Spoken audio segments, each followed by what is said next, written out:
Olá, nós estamos aqui no palco com o ator Cleiton Nascimento. É uma honra te receber aqui no palco do Teatro Feluma, né?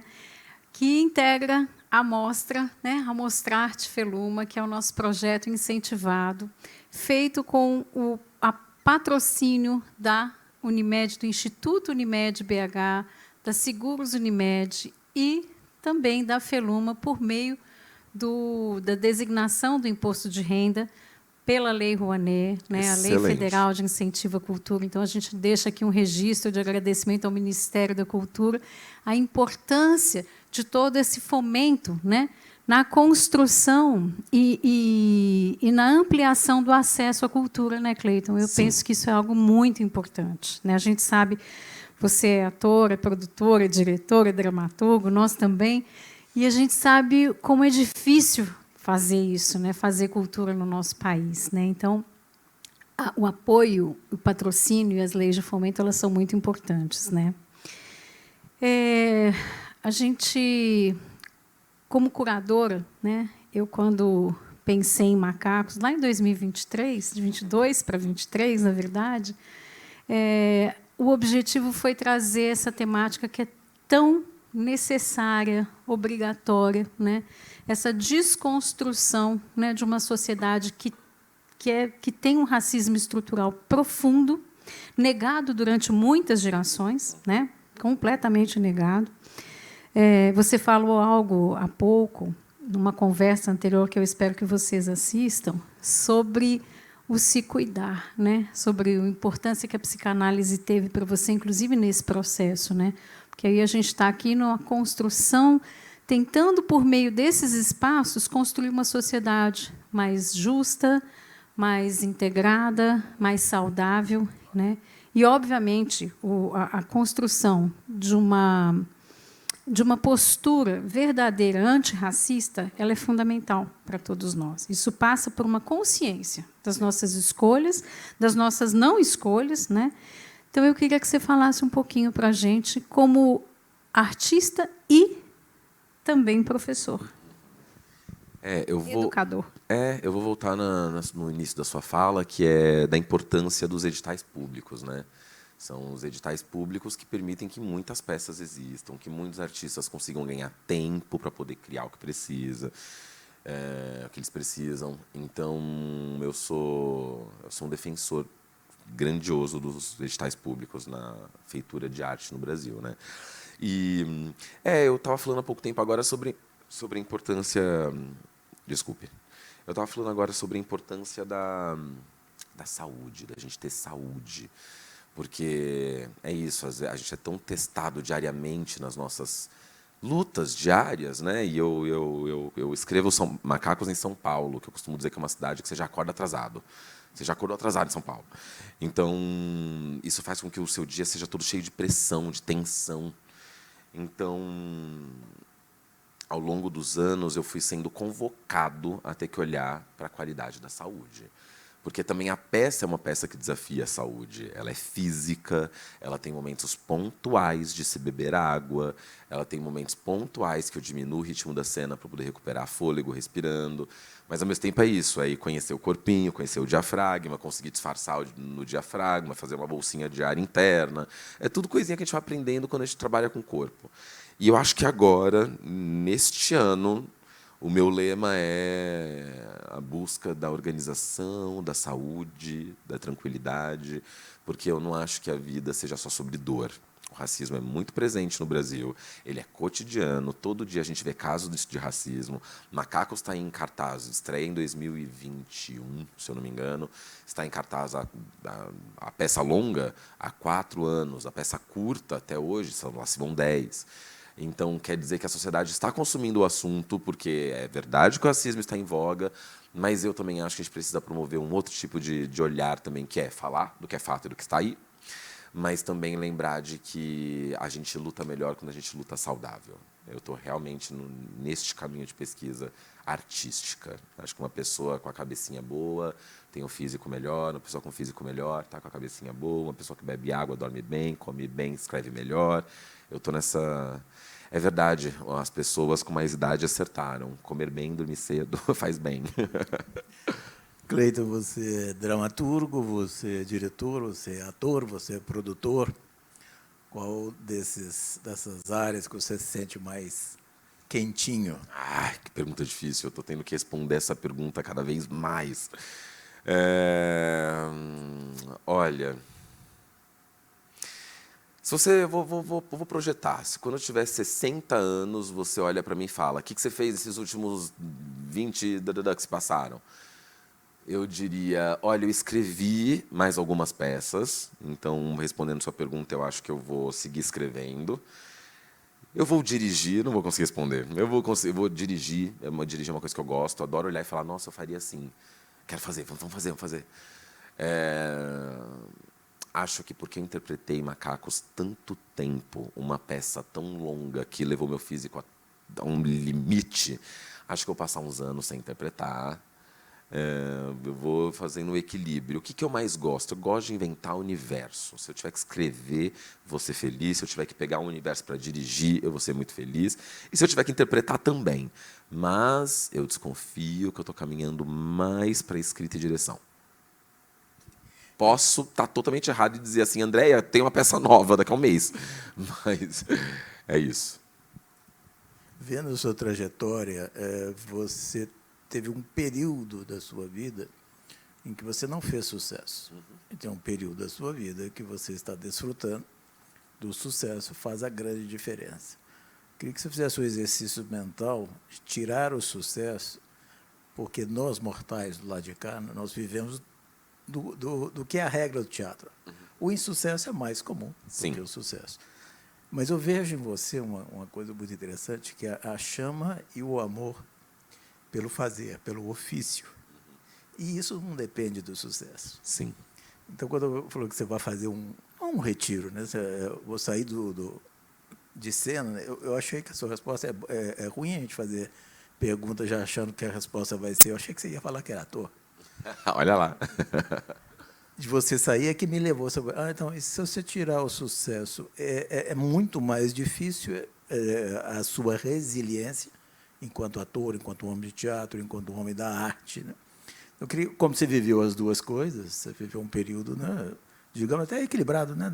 Sua carreira começa aos 17, você está com 37, digamos aí, meio a meio, né? Dá uma comparada. A chama é a mesma?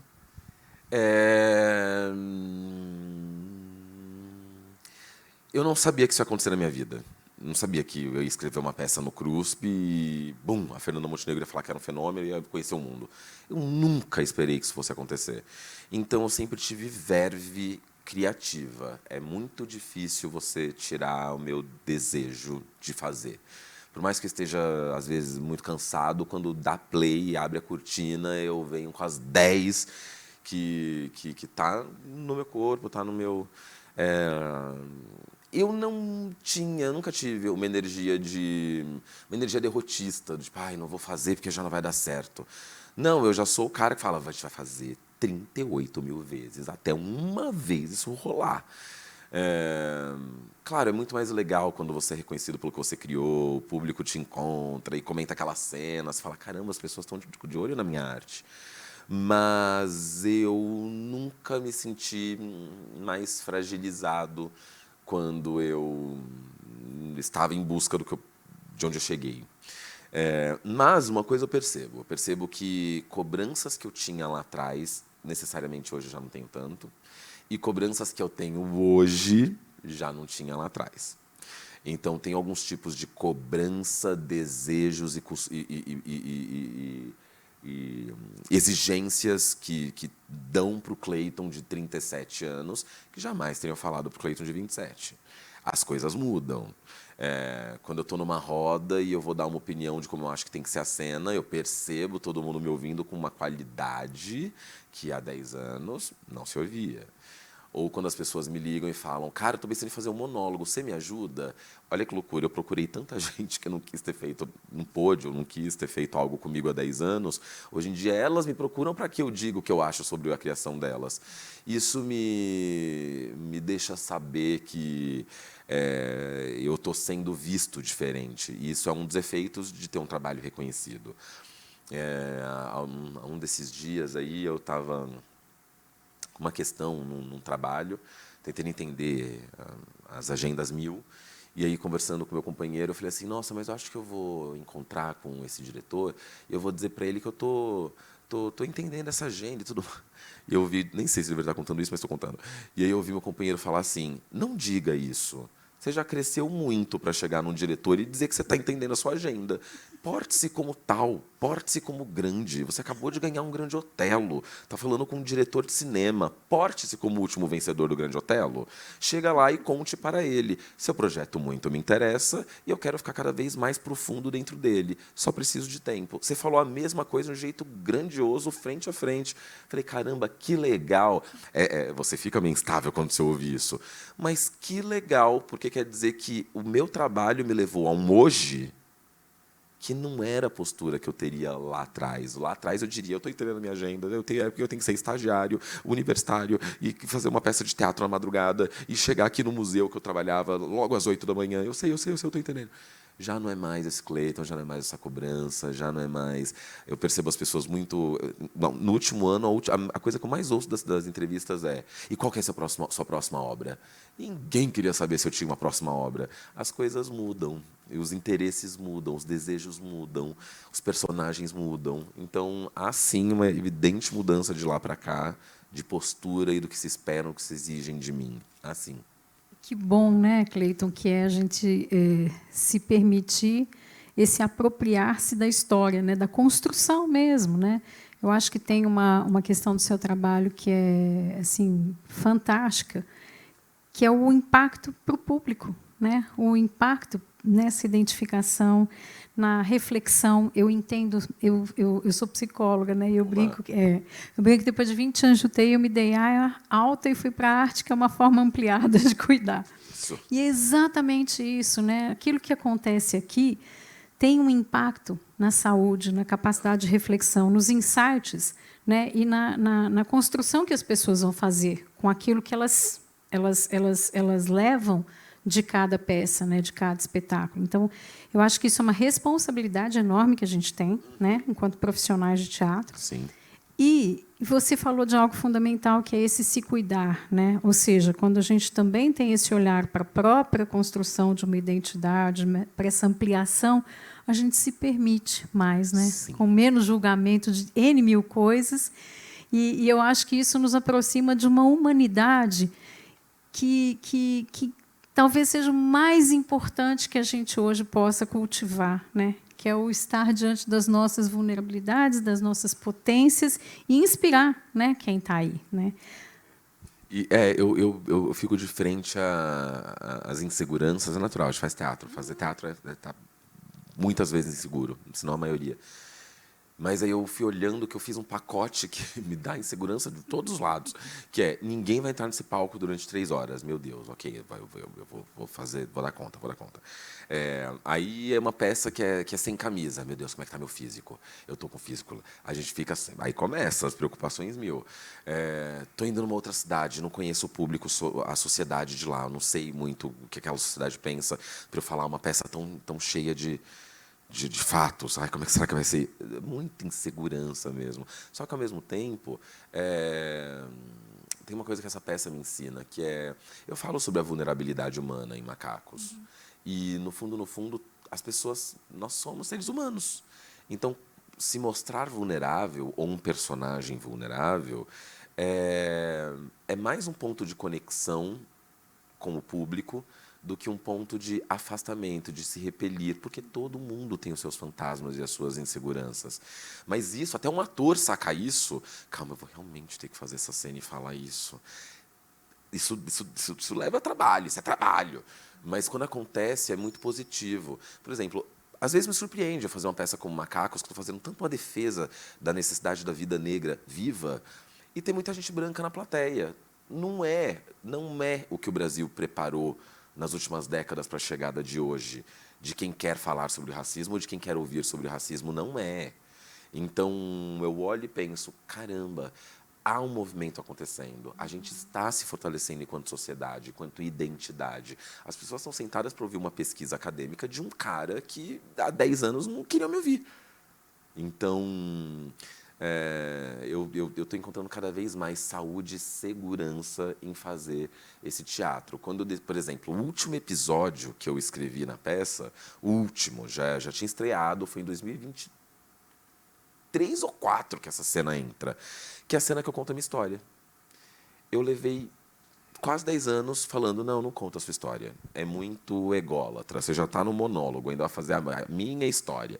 Só que eu fui ver outros artistas fazendo monólogo. E há 10 anos eu não encontrava artistas negros que fizeram monólogos. Claro que um ou outro tinha feito, mas era Mário Guzmão na Bahia dos anos 60, era Léa Ruth, não fizeram dela, Zezé Mota, minha querida companheira de trabalho, falando, estou tomando coragem para fazer o meu primeiro monólogo ano que vem, Cleiton. Caramba, coragem realmente é um assunto quando a gente fala de monólogo e monólogo negro.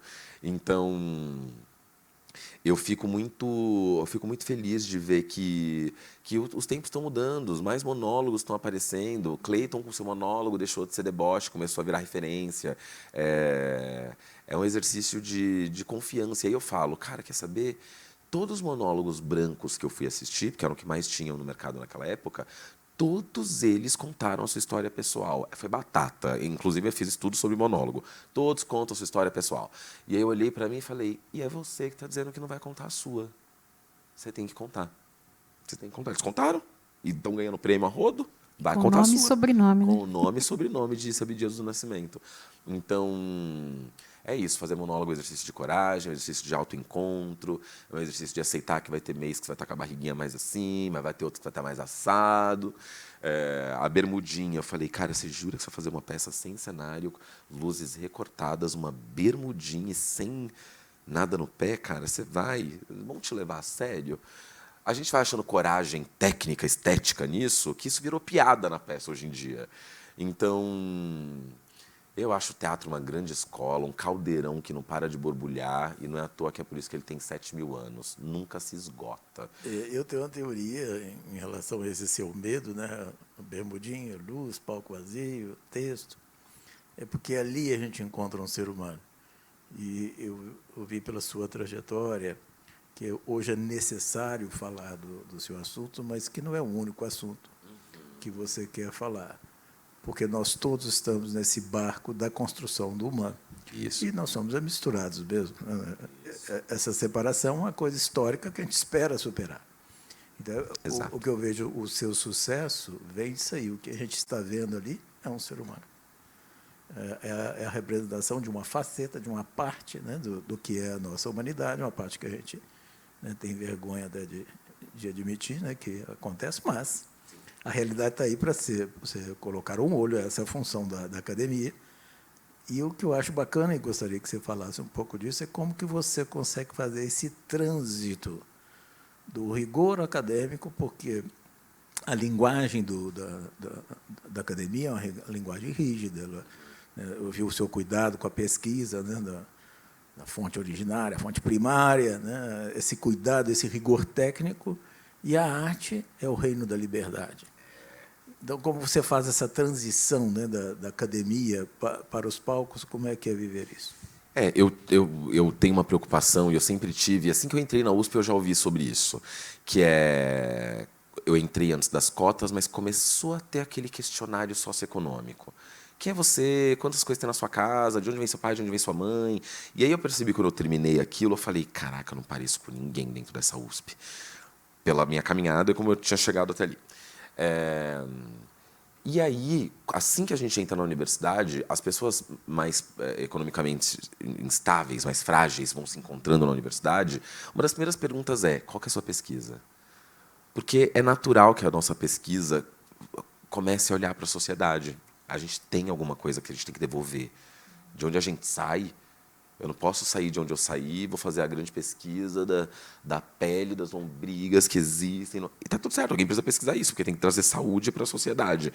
Só que não é a minha pesquisa, eu preciso falar alguma coisa, e eu digo isso na peça, que a Dona Maria me entenda. que o meu primo Tuquinha, que acha teatro uma coisa boba e de viadinhos, que ele fale, olha o que o teatro me ensinou, que alunos meus que nunca tenham ido ao teatro falem, isso é muito interessante, eu quero fazer isso. Que, por exemplo, eu teve uma noite de teatro que eu adorei. Acabou a peça, tinha uma senhora sentada ao lado de um senhor, uma senhora negra ao lado de um senhor branco. Acabou a peça, os dois se levantaram e vieram conversar comigo lado a lado. Aí eu falei, que legal que vocês dois vieram juntos, foi a peça. Ela, não, a gente nem se conhece, a gente nem se conhece. Eu falei, quem é a senhora? Aí ela, eu sou uma empregada doméstica, eu estou aqui no bairro, aí falaram que tinha essa peça do menino, eu entrei. Eu falei, seja muito bem-vindo. E o senhor quem é? Eu sou doutor lá da Universidade de São Paulo, pedagogia. Cara, isso para mim foi incrível. Eu cheguei perto do que eu precisava, da minha pesquisa chegar na Dona Maria e no professor universitário da grande universidade. E eu acho que essa sua fala, Cleiton, acho que ela converge muito para o que é o grande propósito nosso, né? Opa! Que é justamente ter assim uma plateia diversa, Sim. Intergeracional. A gente tem, né, Jair, situações aqui muito legais de famílias que vêm pela primeira vez ao teatro, e vêm desde do neto até a avó, enfim, que nunca pisaram, nunca tiveram, e, de repente, vêm e estão discutindo junto, trocando junto. A gente faz muita roda de conversa depois dos espetáculos. Ótimo. E a gente entende a importância mesmo disso, né? Então, eu acho que esse é o espaço de transformação social que a gente entende, né, como fundamental. E eu não posso deixar de dizer que este palco ele foi construído, ele foi inaugurado em dezembro de 2019, às vésperas da pandemia, numa época em que muitos teatros estavam fechando. E o presidente da Fundação, né, Educacional Lucas Machado, o Dr. Wagner Eduardo Ferreira, ele fez de uma forma muito corajosa, né, Jair, eu acredito, ele fez uma aposta de que não, nós precisamos construir um teatro, né? E construiu, e esse é um espaço em que a gente busca mesmo essa integração do conhecimento, da saúde, da educação, da arte. E é uma instituição que ela traz já no seu DNA a questão da responsabilidade social, né? Nós estamos falando de a Faculdade de Ciências Médicas, que tem 75 anos de caminhada, com um programa ProUni, né? Nós temos 20% dos nossos alunos, né? Você falou da importância das cotas, da importância desse acesso, dessa ampliação, que é fundamental. Fundamental. E nós aqui temos 20% dos alunos com ProUni, em todos os cursos. Nós temos uma assistência 100% SUS, né? No campo assistencial, de hospital geral, de oftalmologia, excelente, dos ambulatórios, do Instituto de Oncologia, né, há 1 ano criado, e que já traz uma diferença, um olhar diferente. Quer dizer, nós estamos aqui dentro, eu entendo isso também como uma grande, uma sorte muito grande, né, a gente fazer parte de uma instituição que tem esse olhar para o coletivo, né, para a sociedade, e que também escolheu a arte, a cultura, como uma forma de cuidar, né? Então... Perfeito. E eu acho isso raro. Quando você estava me explicando sobre isso ontem, eu falei, eu nunca vi uma grade dessas. E eu sou preocupado com grade de trabalho, de estudo, né? Eu sou bem conectado com grade. Então, que bom que estamos trazendo múltiplos alunos para ter essa formação, porque o nosso país ele é diverso, as leis de educação elas foram bem claras ao falarem quem é que vai ter direito a estudo ou não. Eu levo isso na peça, né? Então, os anos se passam, quase 200 anos depois da primeira lei de educação. Daqui a 2 anos, tem 200 anos da primeira lei de educação. E eu te encontro e você diz, não, 20% dos alunos, eles provavelmente são cotistas, eles vêm do ProUni, muito provavelmente eles são periféricos. Isso me alivia, porque eu acredito que minha filha tem o direito de ser médica, se ela quiser. Sabe? E que a gente não pode mais deixar com que grades retrógradas de educação dite quem vai realizar seus sonhos, ter os seus conhecimentos ou não. E não é à toa que é por isso que a minha peça eu começo dizendo, durante as próximas 3 horas, este espaço aqui, todos os sonhos são possíveis. Aqui eu vou ser médico, engenheiro, advogado, astrônomo, diva pop, diva do jazz, diva do blues, porque...